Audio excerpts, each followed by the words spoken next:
And welcome back, everybody. When we left off, we had taken a look at some of the basic components of MPLS, including some terminology, label switching routers, the label switching path, PEs with ingress or egress as far as adding a label, imposing a label, or disposing of a label, or popping it off. What I'd like to do now is jump into where we left off, and that is more of the details on these wonderful things we call labels. What are they, where are they, and why they matter so much? Well, first of all, let's start off with physically where they're at. These guys exist at layer 2.5 of the OSI reference model. No kidding. We'll take a look at a Wireshark packet tracer here in a moment. So these labels are added by whom? They're added by a PE, for example, a provider edge router that gets a packet in. It has in the CEF table a VPN or a label switching tag for it of some type.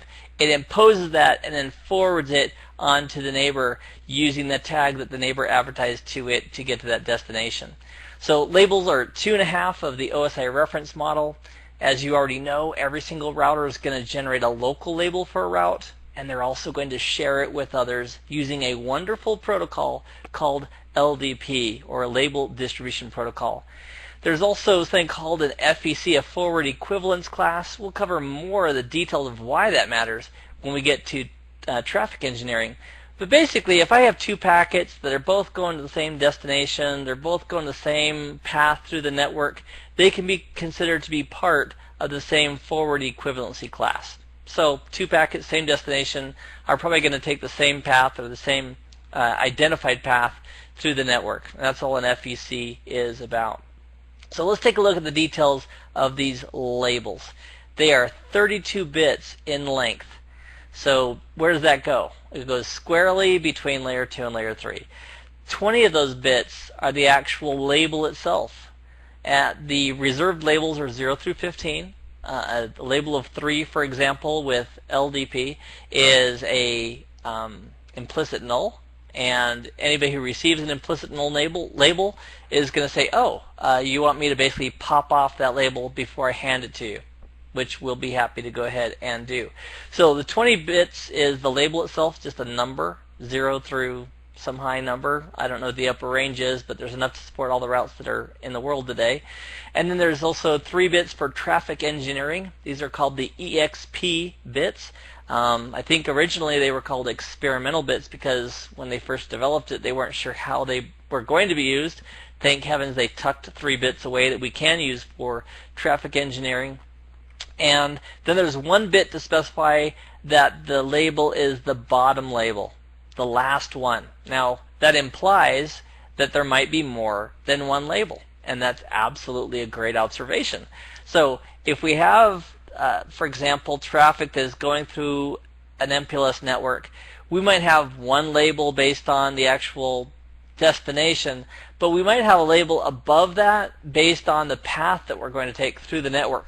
Or in the case of VPNs, we'll have a label that identifies the actual network and an upper label that's going to identify the transit from one PE to the other across the MPLS network. In any event, which we'll get to all that, but right now the important part to know is that if I have 5 or 6 labels stacked, so I have the layer 2 header, and then I have label 1, label 2, label 3, each of these labels is 32 bits long. And the very last one is going to have in the bottom of stack bit set to an on, which indicates to any LSP, any LSR that's reading those packets, that is the very last label in the stack of labels. So if I had 10 labels, they would all have a 0 set in the bottom of stack bit except for the very last, deepest one that is right before the actual IP payload that is probably right behind it. There's also a TTL, a time to live. IP has a TTL. The MPLS also has a TTL. What is it for? It's for the same purposes as we have with IP, is to help mitigate loops. So if a MPLS packet somehow accidentally gets in a spin cycle, the TTL is going to basically decrement on every hop by default, and as a result it won't circulate the network forever. Let's take a detailed look at an MPLS packet. I'm a big fan of Wireshark. I hope you are too. It's going to give us a lot of information in this class specifically regarding what's happening behind the scenes. So here is an MPLS packet. Let's take a few moments and take a look at the details of it. Now I know that for some of you it's like, whoa, that's a lot of information. So let's just break it down. The very top line specifies that it's a, the frame, how big it is and everything else. And also specifies that it's Ethernet 2, and it has some MAC addresses as far as where it came from and where it's going to. Fantastic. The line that's highlighted in blue indicates that this is an MPLS header. The MPLS header, as you know, or the MPLS piece of data is 32 bits. The details for that 32 bits are just below the blue line. It says that this MPLS label is 19. It says the experimental bits are all set to 0, which mean they're not being used for anything unless you have some device that 0 is a wonderful number for it, but that's the default. The MPLS bottom of label stack is set to on or 1, meaning, hey, there's no more labels below this. If there were more labels below this, the bottom of label stack bit would be 0, and we'd go down further in the actual packet and we'd find another MPLS header and possibly another one, and the very last one will have the bottom of stack bit set to an on. It also is showing an MPLS TTL of 255, which is the default. So this is the packet not very far into its journey. Also worth noting is that we actually copy by default the IP TTL on the ingress router. We copy that to the MPLS TTL. So if a packet's TTL is down to 14 or 15, that's what we copy it to in the MPLS header, and then as we move it through the network, we decrement the MPLS TTLs, and then we pop out the packet at the far end. We'll take whatever the MPLS TTL is, and we'll basically replace the IP TTL with that number, and that gives a really good reflection of the time to live for as many routers as we crossed or passed. So that's the MPLS header. Those 4 lines right there, those make up the 4 components of an MPLS single label. The actual label itself, the EXP bits, the bottom of stack bit, which can only be a 1 or a 0, and the MPLS TTL. So as far as some terminology, we have covered some of it. Here's a bit more for you as well. The forward equivalency class is simply the traffic that's going to be taken by one or more packets that have similar characteristics. Maybe for right now, before we do any traffic engineering, we could say these are packets that are going from customer site A, sourced there, to customer site B or what have you. So they're simply being forwarded, same path, basically the same forward equivalency class. Later in traffic engineering, we'll take a look at doing things like, yeah, I want to forward this traffic, but this traffic has to have at least 20 megabits on the entire path before it's good, and we might have a different forward equivalency class for that traffic based on constraint-based routing, and we'll get to all that. Implicit null is simply a label number 3. When routers build their own local labels for every single route, they start at 16 and they go higher. The labels 0 through 15 are reserved. With LDP, which is the focus of current technology, the implicit null is a label of 3. Here's how it works. Let's say you and I are LDP neighbors, Label Distribution Protocol neighbors. That just simply means we have MPLS enabled on your interfaces and my interfaces. Great. So we send out some hellos, we see each other, we establish a neighborship, and then I advertise that for the 4 network, that my label for that is implicit null. Well, when you see that, when you see the implicit null label that I'm advertising, you know that, first of all, to forward a frame to me, I have to be the best LDP neighbor based on the routing table. So you would look at the next hop for that network. If I own that next hop based on the IP routing table and I'm the LDP neighbor of choice, then you know that you need to pop off that last label before you send it to me. Now, if I didn't want him to pop off that label, there's options for that too, but for now, the implicit null is simply a label number 3, which means that if I use that neighbor, I'm going to pop off the label. It's called a penultimate hop pop. The LSR before the end is going to remove that label because the last router doesn't need it. He's basically saying, I don't need that label anymore. go ahead and just forward me the packet.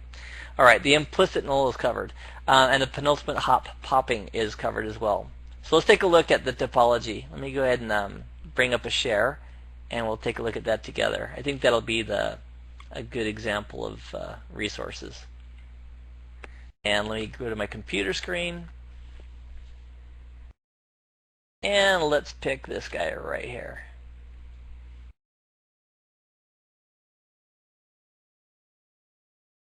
All right, and we'll go to this diagram. And we can still use this one. We can use the other one as well. We'll use a couple different topologies today in class. It'll all be good. All right, so let's take just the 6 network again. That's been a good standby for us. So the 666 network there /24. Hopefully that number doesn't have any bad connotations for anybody. It just happens to be router 6. That's the only reason I'm using it, just for a convenience sake. So router 6 owns that network. He is going to have the implicit null assigned to that local, and he advertises that, basically saying that, hey, you need to reach 666. My label for that network is implicit null. R5 is going to have whatever label he has for 666, and so forth. So let's build this. Let's take a look. We don't have to guess. So we know what R6's label is for it. That's already done. In fact, there it is. So the local label for 666 is implicit null. So R5, his local label for it is 26. And he was also told by this LSR 666 that, which happens to be his router ID, that if we're going to use him, use the implicit null and pop it off. So the local label there is 26. So we'll go to the diagram, and we'll put a 26 right here. So as a packet goes down this direction, R4 is going to take the and we'll put him on as well. Why not?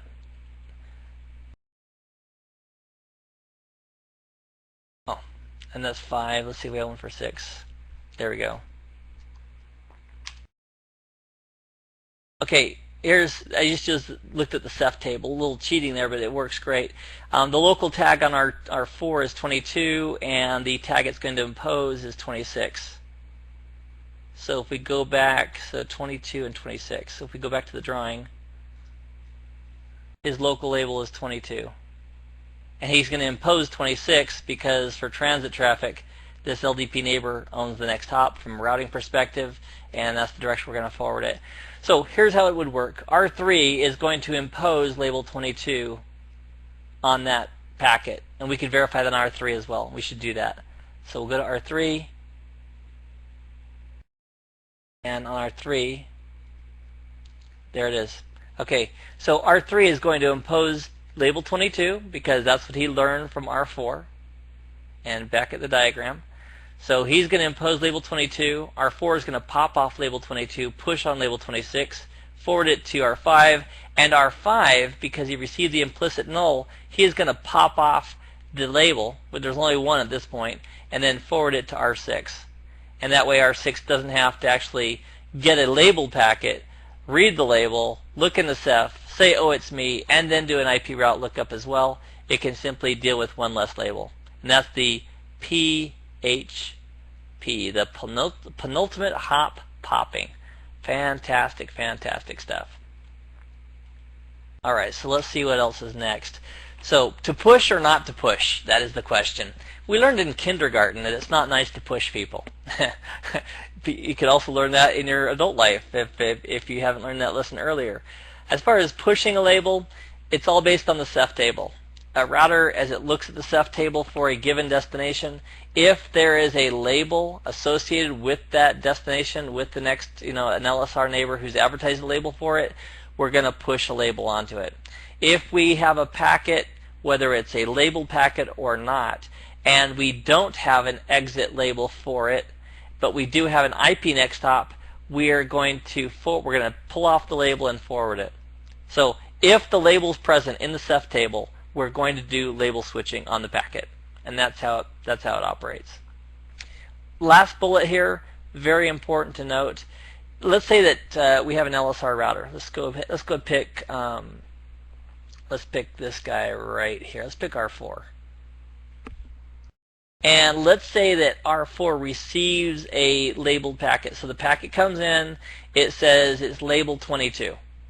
If R4 for some reason doesn't have label 22, so for example R3 thinks he should impose label 22 because it was advertised, but for some reason R4 doesn't have that in its lib, it's not there at all, R4 is going to drop it. So the rule is if an LSR receives a labeled packet and the local router doesn't have an assigned label for it, it's going to drop it. Something is wrong on the network.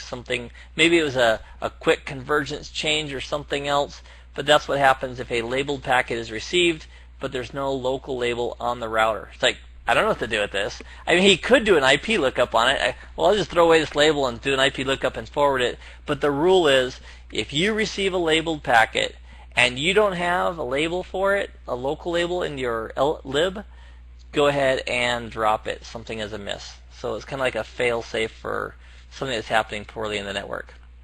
So let's do a quick review here. We've done a lot of live demos, which is great. Giving these slide decks just as a reinforcement is a good idea as well.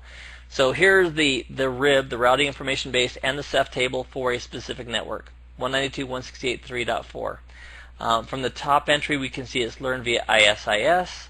It has an administrative distance of 115, which beats out RIP. It doesn't beat out OSPF or EIGRP, but it beats out RIP. It also beats out internal BGP, which is 200. And it has the next hop and all that good stuff. The bottom half of the screen is the Ceph table for that same route, and I want you to notice the actual tags. The local tag is 19, and the imposed tag is also 19. Now, what that means, and I gave you this slide on purpose, is because every router gets to choose locally what number they want to use. Now, it is a coincidence that I brought up these routers at the same time, and they both happen to go through, labels 16, 17, 18, and they chose 19 at the same time for the same network. But that is not how it has to be. It could have well been that the local tag was 28, and the tag we're going to impose was was 19 or 17 or some other number. But here, our local tag is 19, and the tag we're going to impose also happens to be a 19 because that's the label our neighbor for that same network chose to go ahead and use. One other really important thing I want to share with you right now is, what if you are practicing, you're studying, and you, by the way, can do this on Dynamips, you can use Real Gear, as long as it supports MPLS, you're good to go. What if we wanted to change the labels? How do you do that? Well, the fastest and easiest way to get fired in a corporate provider network is to do what I'm about to show you, but it works great in practice, and that is you could go ahead and turn off MPLS globally on the router. That third line down from the top, no MPLS IP, enter, poof, gone. And then when you put it back in, it will reestablish its neighborships and everything else, but you're going to have a serious downtime of connectivity in the mean. Now, in a big network where you have fault tolerance, the convergence is extremely fast. So that probably wouldn't hurt you too bad, but again, just on a production network, of course, you'd never make any changes without change control and understanding all the implications of making that change. So here we had previously, actually in the previous example, if I go up one screen, so we have a local tag of 19, and our neighbor also has a tag of 19. If we go to the next slide for that same network, now our local tag, bottom left corner, is 28, and our neighbor's tag is still 19. So we've changed our local label assignment. And that can be helpful as you learn the technology to not get, it's like everything's 19, everything's 22, how come the labels? Because sometimes we make bad assumptions based on a number being the same in two different places, that somehow they're correlated, when in reality they're not. Okay, a couple more things I want to share with you in this segment as we focus on the actual labels themselves. And that is, where does the label actually go? In frame mode, which is virtually everything except for ATM, which uses cells instead of frames. In frame mode, it's inserted between layer 2 and layer 3. We've already taken a look at that with Wireshark as well. We'll do actually another one of those. But here's another question. What if a device is receiving a packet and it takes the look at the layer 2, right? So the layer 2 is addressed to that device like a MAC address. How does it know if the next element in that packet is an MPLS header or an IP header? I mean, how do we know? And the answer is that we're going to actually change the layer 2 protocol identifier. So in the layer 2 header, we're going to have an indicator of what's to follow. So with unicast, it's 8000. It's 800. Is that right? I think I have a typo on that. Well, let's take a look. Let's just take a look real quick. And I apologize for that because I think it's 8,000, not 0800. Let's just do a quick real-time check on that. Let me open up a browser. Keep this real. And I guess we could also open up a, we could also open up Protocol Analyzer. Let's do that. Let's just open up a Protocol Analyzer and take a look at an IP packet. That'd be just as easy. So let's go to File, and we'll go there, and we'll go to MPLS and Wireshark. Let's grab some traffic. Let's do an LDP neighbor exchange. Update. We'll find at least one IP packet in there. And that'll work great. I just want to verify the protocol identifier for IP. I think it's 8,000, and I put it in my slide deck. I had dyslexia for a moment there. All right, Wireshark. All right, this looks like OSPF. That's IP. So we'll look at the Ethernet header on this sucker. Oh, it is. It is 0x0800. Okay, so it's not a typo. It just didn't look right to me. So anyway, inside the layer 2 header, that information is going to indicate whether or not, what's to follow. If it's 800, the following is IP.